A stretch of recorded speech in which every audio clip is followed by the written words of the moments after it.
Sunday Forum with your host, Walter L. Smith II, along with the members of the Fourth Estate crew. We'll be right back.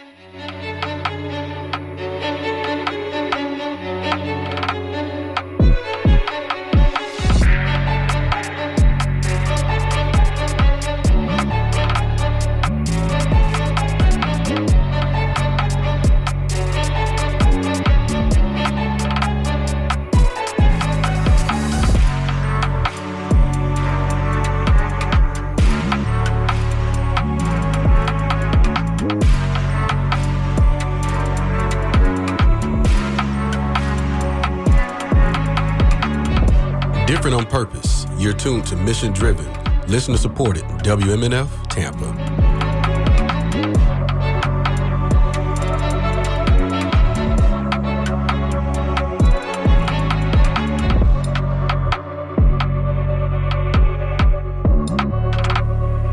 Live from NPR News, I'm Giles Snyder. Police in Providence, Rhode Island say a person of interest is in custody following the shooting at Brown University that left 2 people dead and injured 9 others. Reporter Ian Donis is with Ocean State Media. This person was arrested overnight with investigators working continuously at a hotel in Coventry, Rhode Island. That's a semi-rural town about 26 miles southwest of Providence. It's unclear why that person was there. This is a man in his 30s that matches the description of the shooter. The shooting happened during final exams. Providence's mayor says of the 9 people who were injured, 1 remains in critical condition. To Australia now, where at least 12 people are dead after a mass shooting at Sydney's popular Bondi Beach. Christina Kikulia reports that police have declared the incident a terrorist attack that targeted the Jewish community. Police in the state of New South Wales say around 1,000 people were at an event celebrating the Jewish holiday of Hanukkah when the attack took place. They say one of the suspects is among the dead and a second is in critical condition.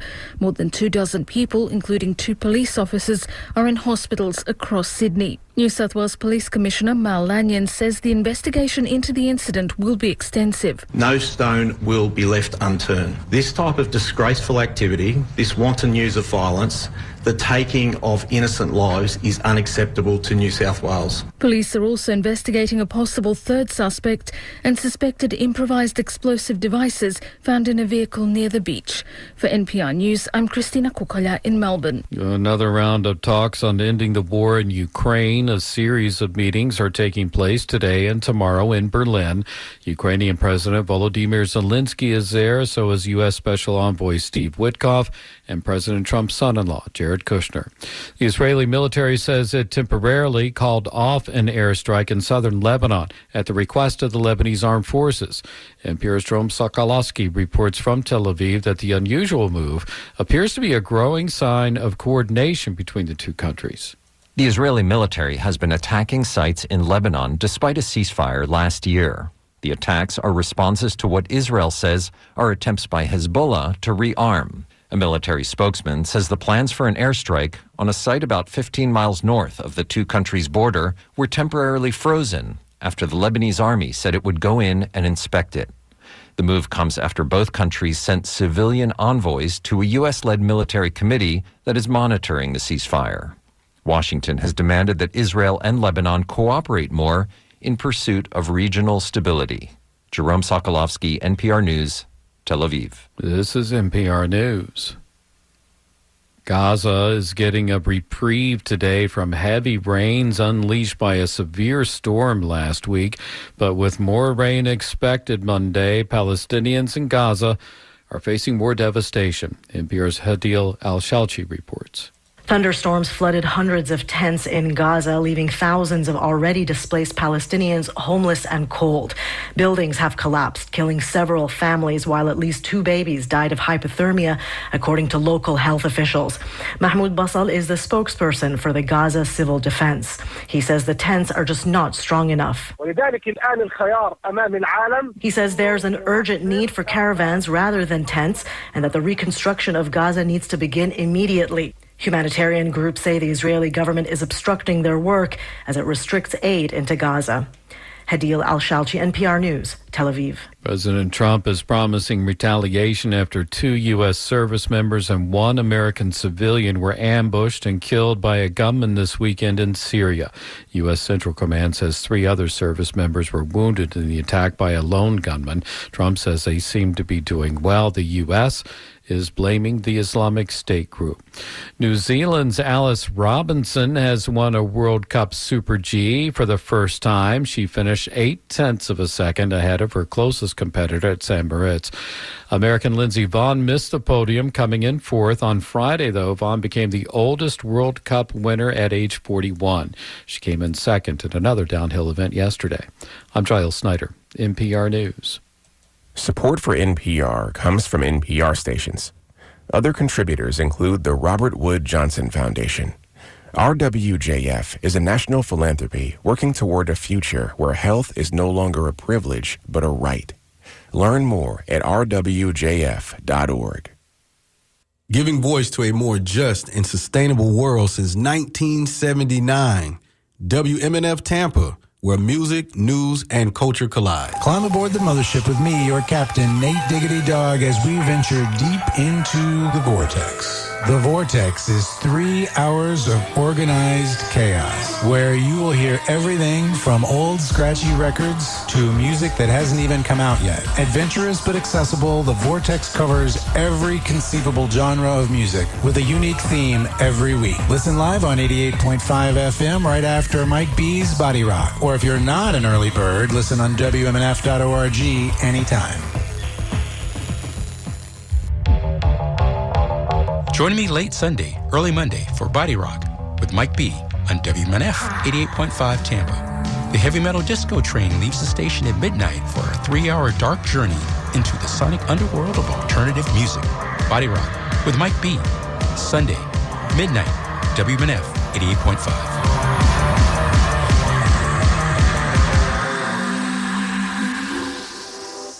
The governing body of WMNF, the Nathan B. Stubblefield Foundation Board of Directors, thanks you for an incredible year of listening, conversation, music, and support.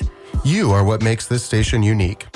The end of the year brings a lot of gatherings, and we know there will be some empty seats at the table. Immigration detention, violent crime, and international struggles have wounded our community both physically and mentally.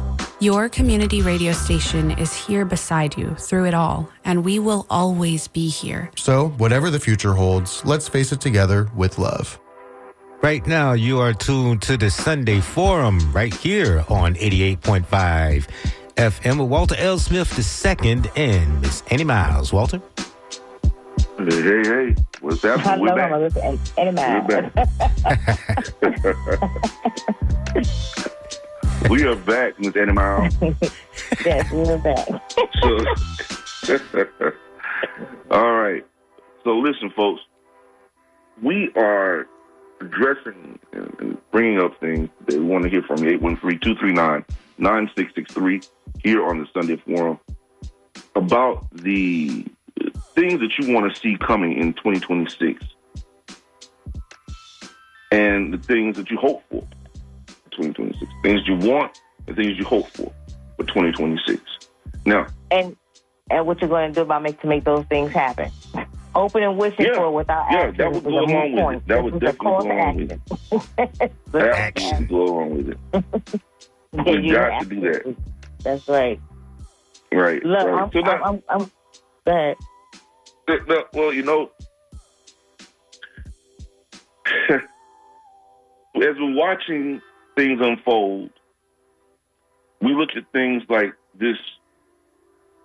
We're concerned. We are concerned. Gosh, I can't make a move or think about anything that's going on around here.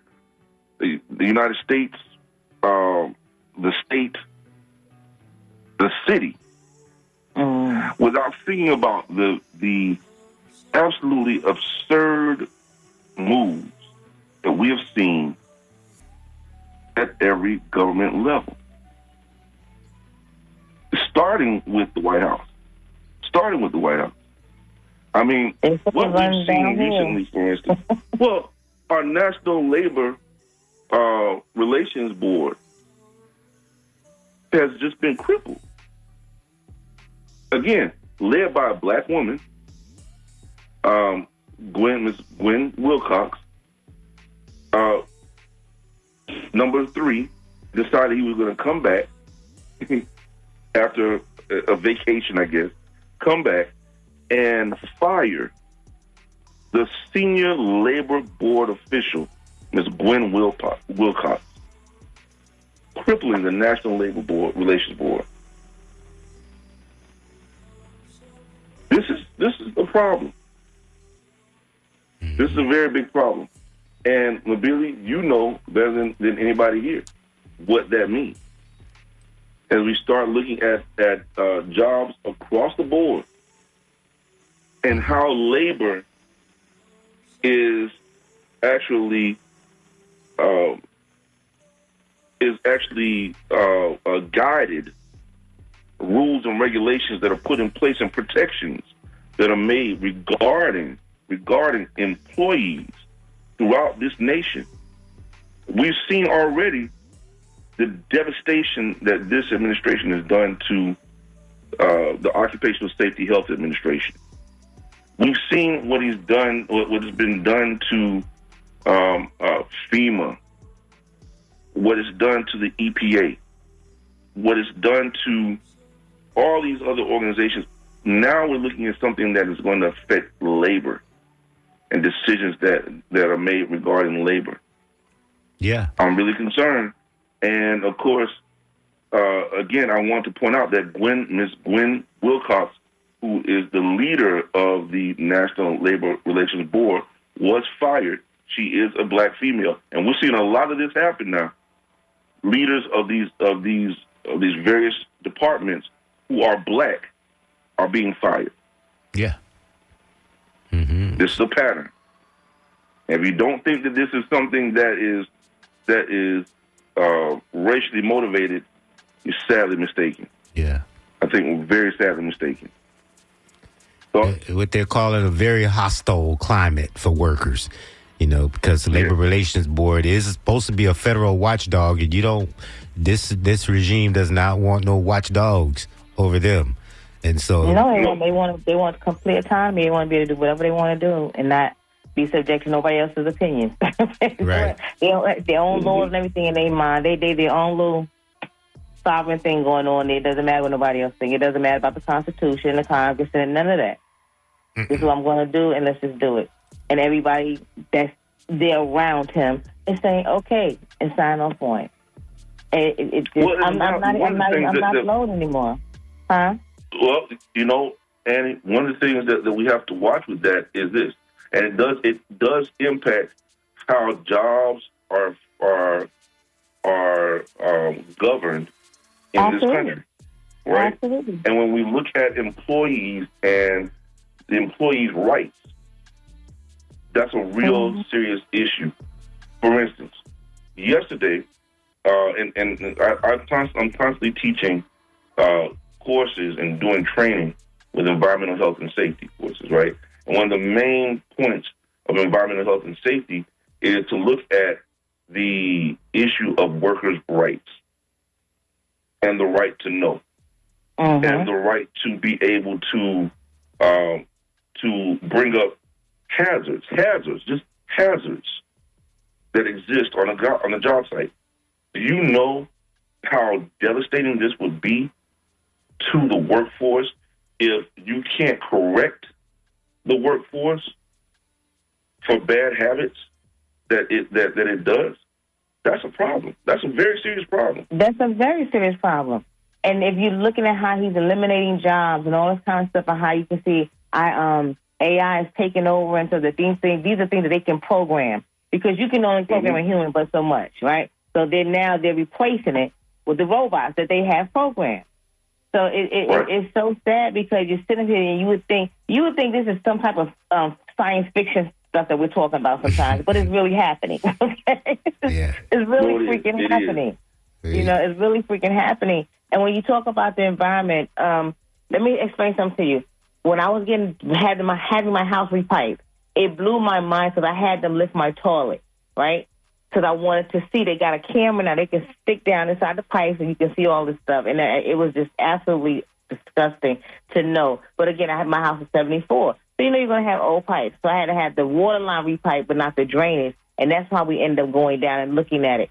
And when I saw the nastiness and the calcium and all the stuff that's going through, and this is an environment, this is where water, even though it's the waste part, but still, this is how the pipes was processing. It's a toilet after all. Yeah. You know, it's crazy. It's crazy. So stupid. But I'm saying that the water we drink and the air we breathe and all of these things that we don't pay attention to, it's happening to us. There's cause and effect to all of this. It's cause and effect to all of this stuff. So yeah, it's crazy. Well, thank you to Red Cat for shouting out. Hold on, wait, Walter. Let me get him a shout out because they taught me a lot of stuff. Like, you know how you teach people when you come to your energy event? Shout out to Michael, Ermon, and Nelson. Thank you very much for the information. Because I had trees growing up under my toilet. Had no idea. Oh, my gosh. Had no idea. So, yes, they taught me a lot. And I was like, you've got to be kidding me. Yeah, oh, so wow. That can happen. That can happen. So, shout out to them. Oh, yeah. Wow. Absolutely. A lot of homeowners need to know these things. I'm telling you, and you know, we educate you guys on our own life experiences, but yes, we got to be aware of those things. It blew my mind. And when the manager, his name is Michael, and he told me, I said, guess what they found? He said, frogs. I said, what? Well, I said, like I told you, if they had found some frogs, y'all could just sell a house, okay? Because I don't have time for this. What's wrong with frogs? Frogs are cool. No. But it's not. Jump about the water and kiss you on the booty. Oh, my, that's crazy. But yeah. I do have some history though. Labor history shout out to, as we're talking about workers right now, you're mentioning birthdays today. Today is the birthday of a historical figure you probably never heard of named Daniel De Leon. He was born in Curacao, but he became one of our leading trade union organizers and was responsible for the Socialist Labor Party of America, but also the International Workers of the World, which is one of our, he was one of the co-founders of that particular workers union. So shout out to Daniel De Leon. He's been erased from history, but there's a lot. I would love to see this Curacao-born American's life story told. It's a sad story, but there's a lot to learn from this person, and it would be good if Tyler Perry could do his story. I love that shout out. Go ahead. Call to action. Yeah. Walter, you're talking about what people have planned for 2026 and how they're going to close out 2025. I'm making references to, guys, that is so important. That's so important. Family Wealth and Success Corporation, which is a nonprofit organization, they're having an event on Saturday, December 27th, from 10:45 a.m. to 4:45 p.m. At the South Domingo Library, and it's called the 2026 Freedom Shift. That is the exact type of mindset that you have to have. Keep in mind, we wake up every Sunday to do this with you guys. We're not being paid for it or anything. It's because we love talking to you. We want to love keeping you informed, and we learn from you. And that mindset needs to take all of us into 2026 because so much has happened. But we are having that event there. Lunch will be provided. Okay, you can go on the website. I sent the information to Billy. He can show it. It'll be posted up there, but it's December 27th from 10:45 a.m. to 4:45 p.m. Come out and get some real information. If you just have an idea, you know, Miss Annie loves the entrepreneurial component of what we do here. And I'm saying to you, you can come to do your EIN. We do it right then and there. We set you up for the whole process.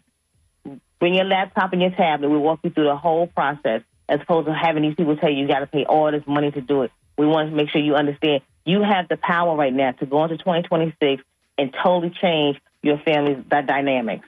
Totally change it. Oh, okay. Family Wealth and Success Corporation. Yeah, Family Wealth and Success Corporation, yes. You know, and what I call it, I say take chaos and turn it into cash. That's all. Because everybody in your family has a skill. We all have some type of skill. But we just need to know how to collaborate with each other. And we're sometimes our worst own enemies while we watch other cultures build and build and build, and we're trying to figure out why. Because they take the time to join together. They utilize all their resources to build something together and put aside the personal differences because the overall goal is to leave a legacy to those that you leave behind. It's not hard to figure out. It's just the mindset we have to have. So again, the 2026 Freedom Shift, come on out, get yourself renewed, so you can understand how to move forward. What's your plan for 2026, Walker? Oh, gosh. My plan for 2026 is to increase, my focus right now is being able to get the library back on track. And we're right there at the cusp of it. The Dr. Walter Hospital Library and Museum is on the cusp of getting back on track this coming year. We're hoping that we'll be able to begin construction and renovations early spring. And we are going to be expanding, and we're in the middle of expanding programs right now from the Tampa location, right, into the farm, into agriculture, so that we can get more black and brown kids especially involved in things like 4-H Club, which has practically disappeared in terms of our children being involved in it. And from our high schools, you won't see a 4-H Club in any of our local high schools except maybe in the ones that are more rural. And, we'll be working with the 4-H Club and with FAMU and with the University of Florida in order to bring those educational courses and trainings and things to our farm, to the Smith Family Farm, also known as the Blackstone. And so we're definitely in the midst of doing that and making certain that we are getting people involved in farming and ranching from the standpoint of cattle and being able to raise cattle and learning all the ins and outs of it and being able to support the other grocery stores and our communities by being producers. So that's one aspect, one thing that I'm working on. The other thing that I'm working on is, and we talk about it here on this show constantly, is the relationship that we have with Africa, the working relationship we have with Africa. As a son of the diaspora, I find it to be very, very important that we increase our involvement, our business involvement with the continent. We must begin to increase our involvement, our business involvement with the continent by doing good business, number one. When I say good business, I mean business that is successful, obviously, a business that is fair, and where we're doing good due diligence. We are involved in government, and we are involved in things that are on the up and up in terms of how we deal with our diplomatic relationship with African nations. As we see a growing African Union, an evolving and growing, and positively growing African Union develop on the continent of Africa. And ultimately, it's going to take, as they very well have said this constantly, and that is, as we see the need for the diaspora to be involved in that development. So that's what I'm going to be involved in this coming year. That's what I want to see happen, because I think that's going to transform our communities locally, because we won't be so dependent, but we'll be more independent as producers. I love that. I love that. But Billy, what about you? Oh, yeah. Well, I'm going to be much more in tune with our mission calendar right here at WMNF.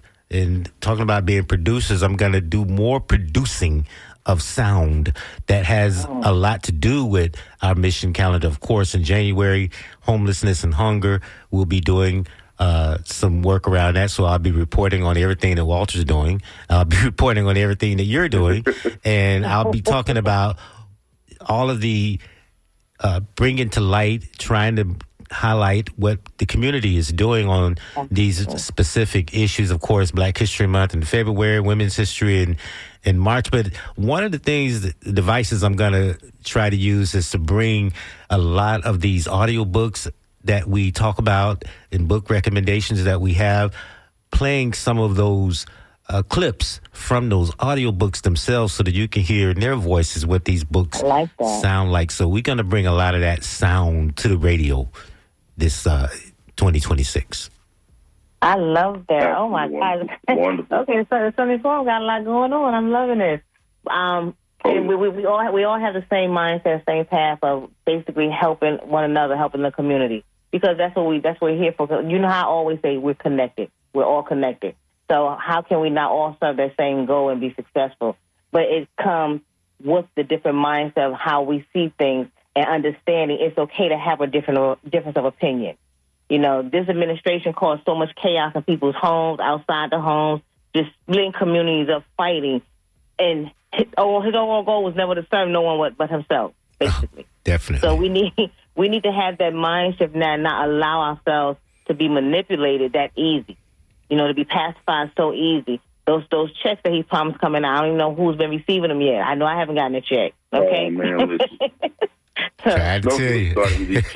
Yeah, exactly. So for me, it's a hoax. Go ahead, Billy. I said it. It's a hoax. Just like he said, everything that's really happening is a hoax. We do have some calls. About the freedom shift. Oh, awesome. Good. So that's what it is for me, the freedom shift, the mindset, helping everybody else to get there. Let's take some calls. All right. Let's hear it. Welcome to the Sunday Forum. Good morning. Hello, good morning. Yes, good morning. Welcome to the Sunday Forum. Oh, good morning, y'all. I didn't realize I was on. I was waiting for that little sound. But at any rate, yeah, man, I wanted to cut into a little something. There's a lot going on in the conversation. We've been sent so many directions. But what I wanted to say is I made an observation about cosmetology recently in Florida. And essentially, they deregulated the heck out of it after folks for years, particularly black folks, had to go through all these highfalutin benchmarks to actually start a business, okay? And I don't want to even call those benchmarks highfalutin. Understand, they were getting into medicine. They were getting into dermatology. They were looking for signs of medical distress, you know, some of these beauticians and barbers. You know, that's some of what they were being steered into because they had to address that stuff in their barbers, in their salons, in their business, right? So I just wanted to point that out. Like now there's this huge proliferation of stylists. And particularly you see a lot of influences online, now on these, you know, different products that's popping up and such. And so we can't even depend on the EPA or the FDA right now on a lot of that.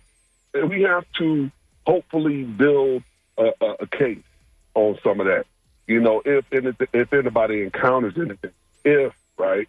So we're not effectively insulated enough from a lot of deregulation and other problematic ongoing in commerce via institutions and their collaborations against us. And I just wanted to point that out. There's plenty I can go off on. Watch out for invasive frogs. Not all frogs are good frogs. And, you know, there's a lot going on. And, keep your head up and be diligent because sometimes you might encounter something you think that's all good and cozy in an institution. And it's a trap.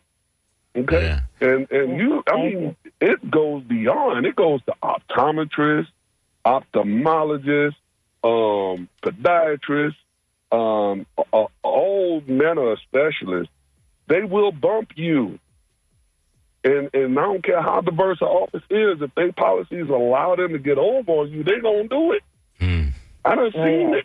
I'm telling you, they will send you dilated 15 miles down the road with cataracts telling you that you just need readers.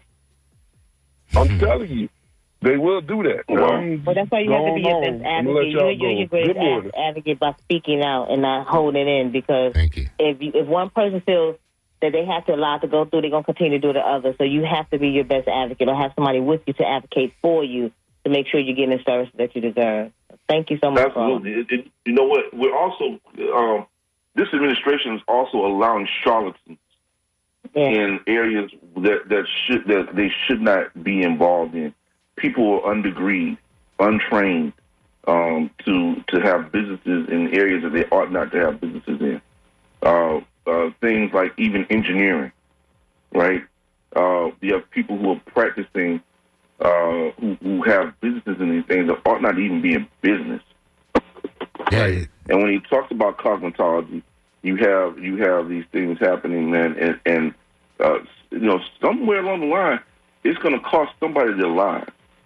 It's going to cost somebody their lives. Right. If you deregulate too much, too many products that you're using on people, and you're going to get in trouble. Not the company that built it or created it and got deregulated. That's the whole perniciousness of deregulation. The evil of it is that if you deregulate something, especially because it's an industry that your friends run, then, those who are using that product are going to get sued if they use it on other people. So those cosmetology schools and students should be worried when you're talking about deregulating products. But I think that this is a major problem with this corrupt time, where he's calling winners and losers from the White House. His friends win and his enemies lose. Yeah. The deregulation of things is one of the processes. Yeah, it's one of the processes of being able to cause this chaos. And in the midst of the chaos, you have people who are able to come in and do illegal things in order to make money. And it's what they do when they create these dirty, like Arnold Schwarzenegger says, you come in and you make your dirty little war, and when they come in and make these dirty little wars, it causes chaos. It destabilizes the region. And it destabilizes the regions, people with money come in then, and they're able to do what? Put in businesses that ought not to be there, or change the way, actually go into colonization mode. Just go straight into colonization mode. And that's a problem. That's a very serious problem at home and abroad. And we need to be very, very cautious of how that happens. And Mobili, I want you to do something for me. Mobili? Do what? I want you to do something for me, please. Okay. I want you to spell the word pernicious for me. Well, that's why I use the word evil right behind it. I want you to say it 3 times real fast, Mobili. Pernicious. Pernicious. Having a harmful effect, especially in a gradual or subtle way. Hey, Mobili, that's right. Don't let them try you. I'm a man of letters. Let me tell you something. Okay. Mobili over the years, in a 10-year time period, and I got to point out the fact that we have been on the air for 10 years as the host of this show. This year marked the 10th year, my 10th year as the host of this show. And I got to say, Mobili, thank you so much for being there with me, man, all throughout this whole thing. And Ms. Annie, we want to thank you for joining the Fourth Estate crew. Yeah. I appreciate you guys having me. It's been awesome. Yes. That's awesome. Yes. But that is something big. Well, 10 years, that's something big. That's a decade. Oh, yeah. Yeah, a decade. Now you and it went by, plus, it went by fast. It went by fast, and it was not without a lot of adventures along the way. That's for sure. I did it. We talk. We got to thank everybody out there for being supportive of this show and of myself and the Fourth Estate crew as we have grown into where we are. And Brother Otis Anthony, we cannot discuss this or talk about this without saying his name. Otis Anthony. We miss you, brother. We miss you. We want to thank James Ransom for being involved in the creation of this show, and Sister Connie Burton for being a predecessor that helped to develop this show as well. And she's constantly calling, and we really appreciate her calls and the critiques and everything. We know it's all love. That's right. And we appreciate it. Sister Connie did the show Straight Talk for years up here alongside Malcolm. That's right. Life, brother, life. Thank you, brother. Thank you so much. Thank you. Now, let's get back to it. We did get some emails. One emailer has been listening and really internalizing the discussion that we've been having up here, and pointed out that Nixon forecasted or helped organize, quote, biochemical terror, story of black medical schools, national erasure throughout the last century should be straightening America up, but it's not, especially black America. But be mindful, Republicans, quote unquote, or whoever they say they are lately will try to play Byron Donaldson and others on that aggravation. Please don't say this guy's name. Okay. Man. Should I just X that out? Right. Rewind. Okay. Oh, he drives me crazy, man. He drives me crazy. Being a mouthpiece. As much as he drives me crazy, I would actually love to have him on the show. As much as he drives me crazy, I would love to have him on the show just so I can ask him some questions and really try to understand where his mind is, brother. I gotta say. Please carry on with you. I don't mean to interject, but let me just say what I just read. I'm just like, wow. If you have a new penny, y'all, hold on to it. They just sold a penny for $16 million. The penny, the last of the minute pennies that's been done because they're going to stop making them. And they're going to sell for $16 million.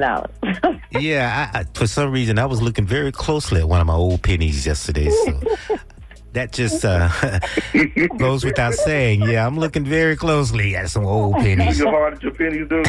I'm looking hard at my pennies. Yeah. We might be able to raise some money for that library after all. Right. I mean, I'm telling you, boy. Right. I'm telling you. And speaking of the library, let me tell you, so one of the things I also want to see for the coming year, and I'm going to work on this, and we're going to continue to do it on this show, and that is Black history. There has been, and just cultural history, but Black history in particular is very, very important. And I'm not telling you something that you don't already know to the forum. I'm not telling you something you don't already know. But what we have to consistently understand and consistently keep in mind is that there has been an effort afoot to eliminate the study and the scholarship around our history. Why is it specifically? Ask yourself this question. If you never asked the question before, I hope that you ask it now. Why is it that it is Black history in particular that has been targeted more than anybody else for elimination?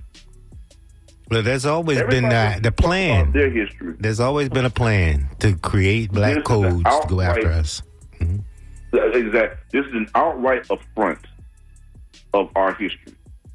And while people say things like, well, you always got to talk about slavery. Well, no, it's not about slavery. Our history is not about slavery. Our history goes far beyond that. And that's why you have scholarship in that area. But what are their issues? That's why you have scholarship in the area. Can I just say that you're right? It's not just about slavery. It's about human decency. How about that? Okay, if you need to put a title or something so specific, it's about human decency. And now, if you want to include slavery, yes, the inhumane treatment of people of color. Okay, that's when you come with the slavery part. That's when you come back with everything else. But it's just human decency. It was totally missing, forgotten, not upheld, whatever words they choose to use. But I get so frustrated and passionate at the same time when this conversation comes up because you have, and when I say some of us, some of our own people who have ancestors has been through some of these things. they minimalize it. Right. They act like, oh, it's okay. I survived because they didn't go through it themselves. They try to. That doesn't mean it didn't happen. They try to make it so far back in the past that they have nothing to do with it. But in fact, we are still seeing racism and policy. Listen, we have all of these troops in the streets and all of this talk about immigration. Let's get the black and brown immigrants out of the way is really the message, because they're inviting white people in.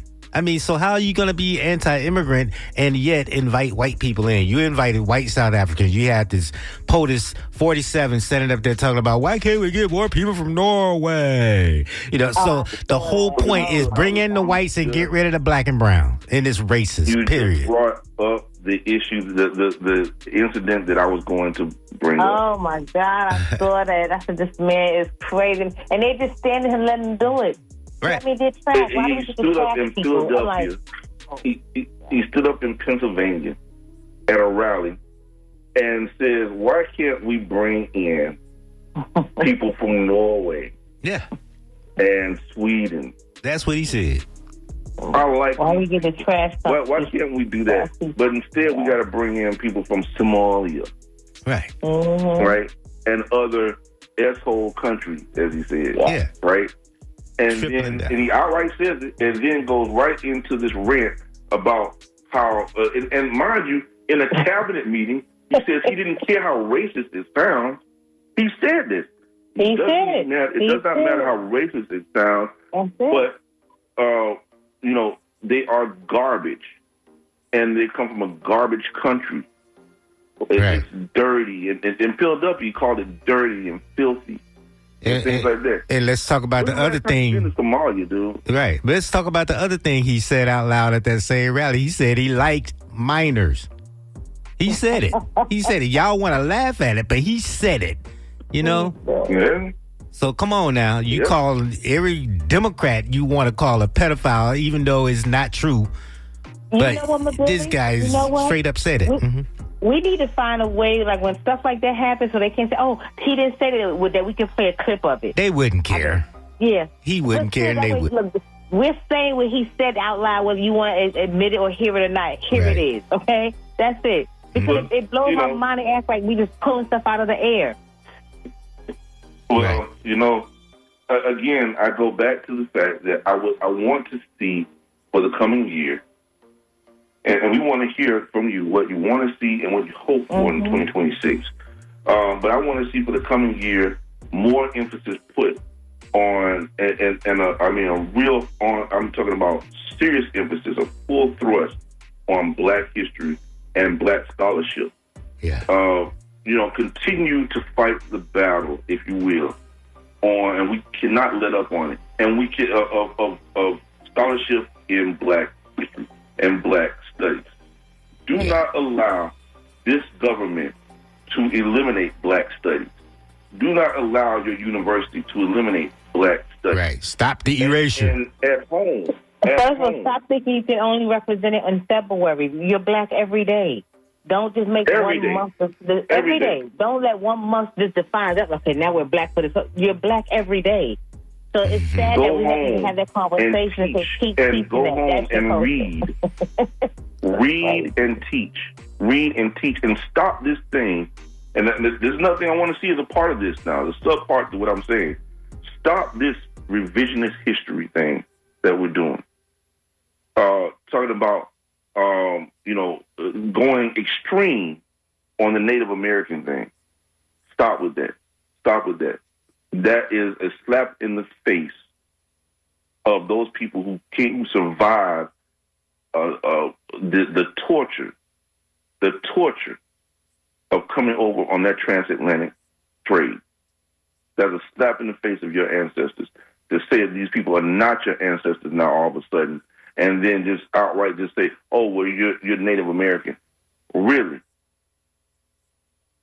To eliminate that is a slap in their face. It's not to say that we're not that we don't have people who have Native American blood, and it's not to say that I disagree with the Ivan Van Sertima concept, and I use that as the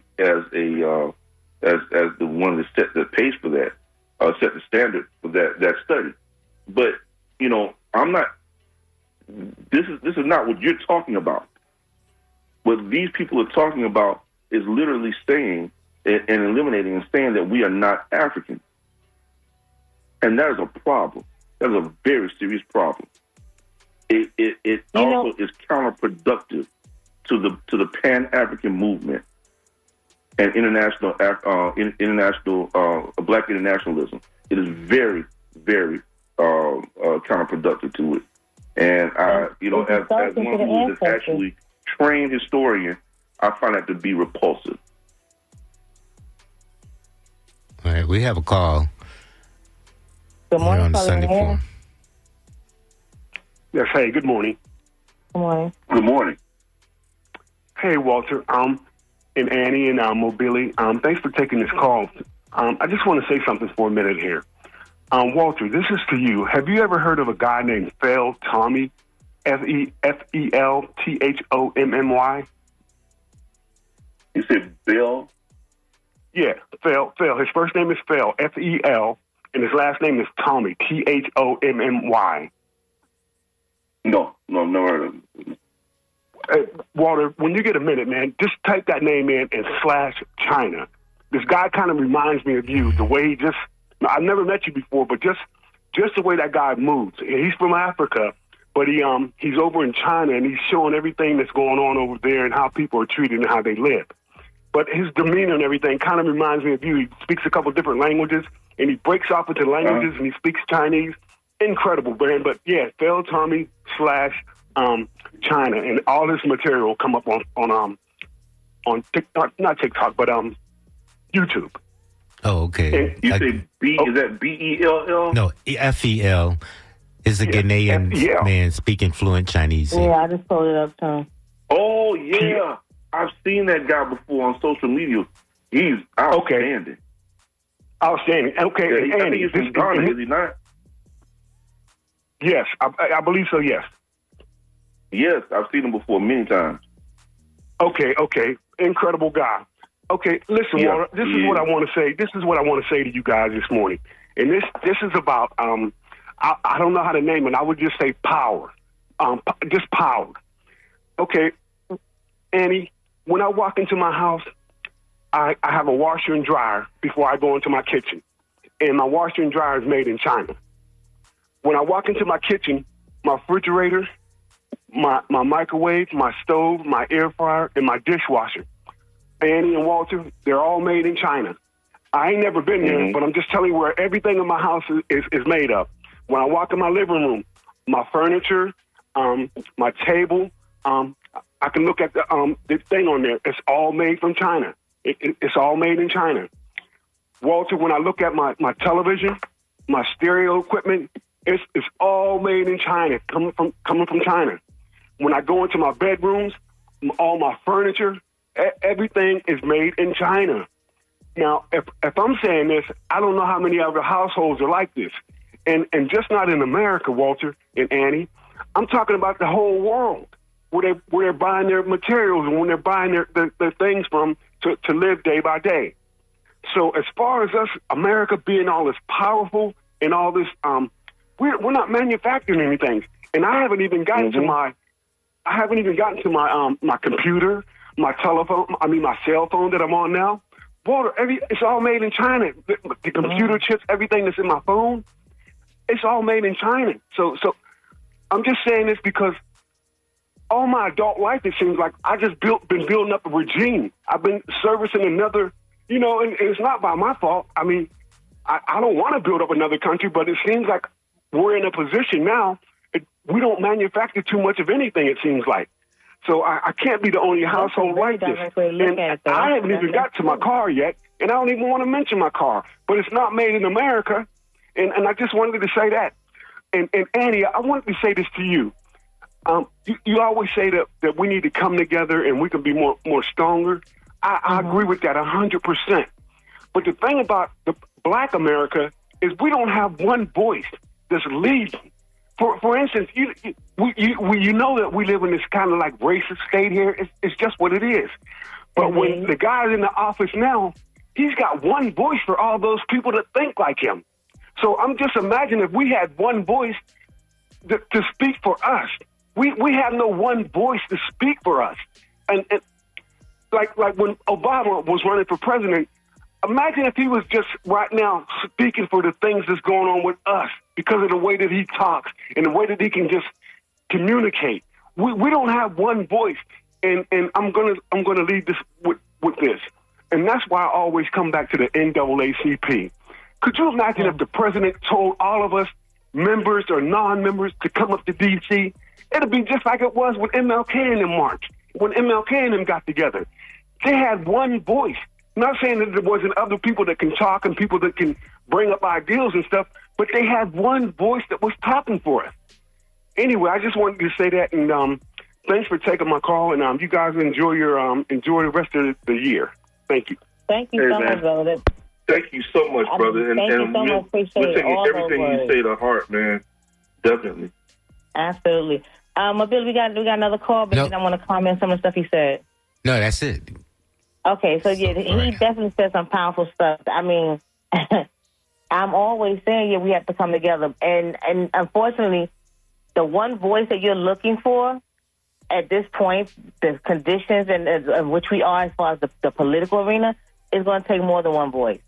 It's going to take more than one voice at this point because we don't, and you're correct, have that one specific person that's going to stand up. Now, let's keep in mind, even though Obama's no longer in office, he's still speaking out about the nonsense he's seeing going on because it's affecting him too. Okay, it's affecting him too, but not as hard as it's affecting us regular people. But he's feeling some of it too, so he is still speaking out about it. But we don't have that one specific person. Like I love watching Jasmine Crockett, you know. Yeah. But I know they come at her at different ways, but at least she is standing up saying something. So it's multiple voices that's out there. It's multiple voices. It's just we need to find a way to collaborate and come together and at some point not just think about the personal benefit. Don't not just an individual benefit, but how's it going to benefit us as a whole so we can become stronger again because we're not anymore. And it's not even so much of we can blame the white man, the government, yada, yada, yada. It's the fact that the decisions that we're making, the way our mindset thinks that we're the only culture that can't come together when we can. When we can. Have we set our historically. minds to it. Exactly. History has shown us that. But once you said why they always coming after, the black people, we're resilient people. We are resilient people. We fight. We find a way out of no way. And for some reason, we can't seem to find our freaking way together to make it a whole piece again. We just fractionalize all over the place.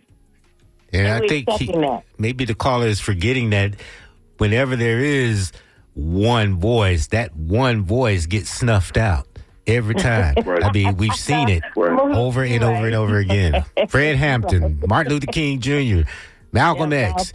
These were people put out front and they got snuffed.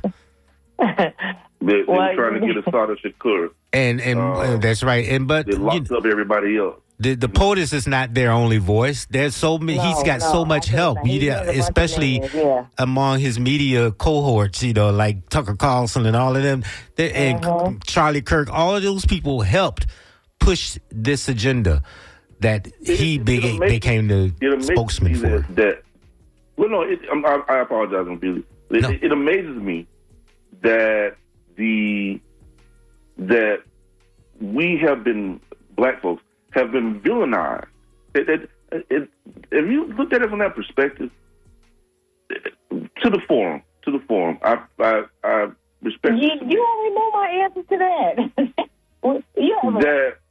We have been villainized, literally. And we are constantly having to, as Arturo Schomburg used to say, always having to defend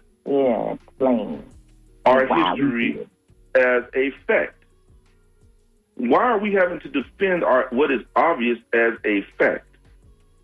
Those things that we see right in front of our face, it's like a Jedi mind trick.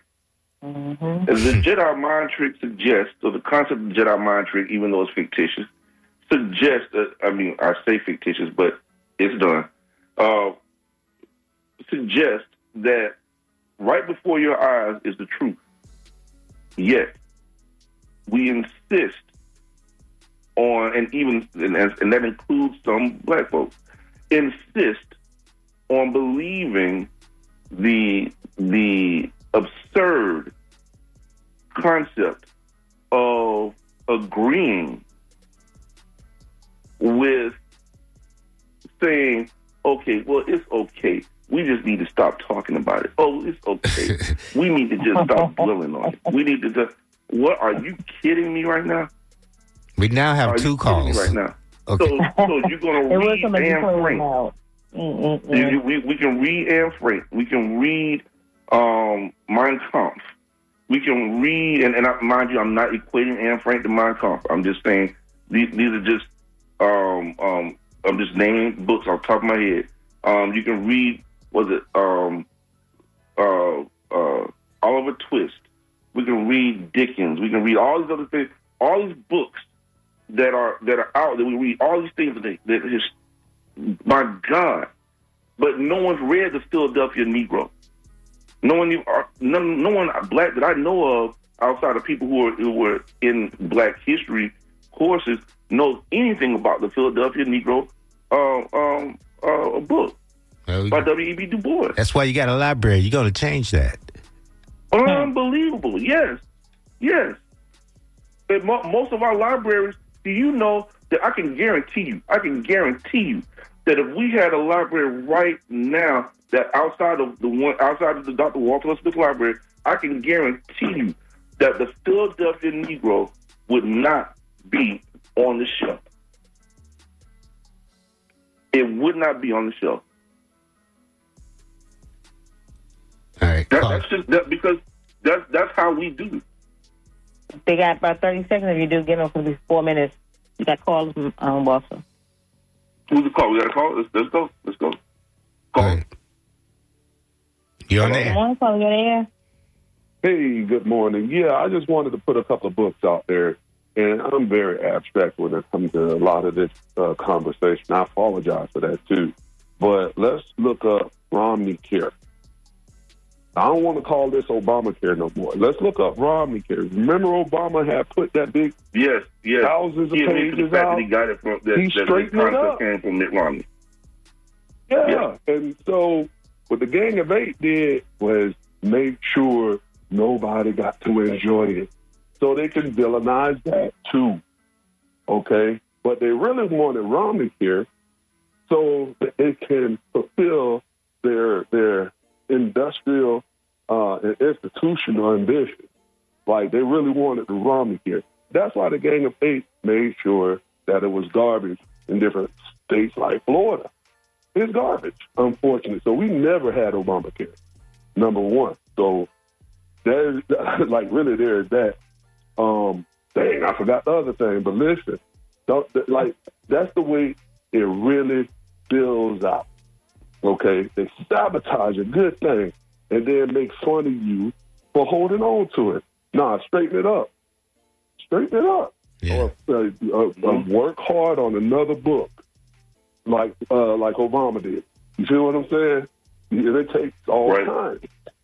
Okay, and lastly, Henry T. Brown, 507 Mechanical Movement. Beautiful book in this day of ASMR. Beautiful book. Okay? It's all about art from Henry T. Brown, a brother, of engineering movements and principles. Okay? For people to, really look at the world around them and understand how it all works. So I'm going to go. I'm very abstract. I apologize. Y'all have a wonderful day. Y'all take care. Thanks. Thank you. You too. All right. Thank you, brother. We appreciate it. All right. We got any other calls? Nope. We're on our last minute. That's the last call. Oh, wow. Well, listen, I apologize, caller. We can't do it. But let me just say, we want to thank you all for joining us this morning on this beautiful Sunday morning, on December 14th for the Sunday Forum. And we want to thank you again for your support, over these 10 years now. This 10 years of being on the air. And we want to pray that you have prosperity and growth in the coming year, and that you are safe over these holiday seasons. We want to make sure that you continue to tune in to the Sunday Forum and be a part of the forum. And as always, from my voice to the radio waves, to the hearts and the minds of the people, we love you. And there's not a thing you can do about it here on the Sunday Forum. Blessings and prosperity. And the Sunday Forum has been on for the last couple of hours. Stay tuned. After we get a news update from National Public Radio News, Postmodern Hootenanny is coming your way next. Keep it tuned. My man Ed.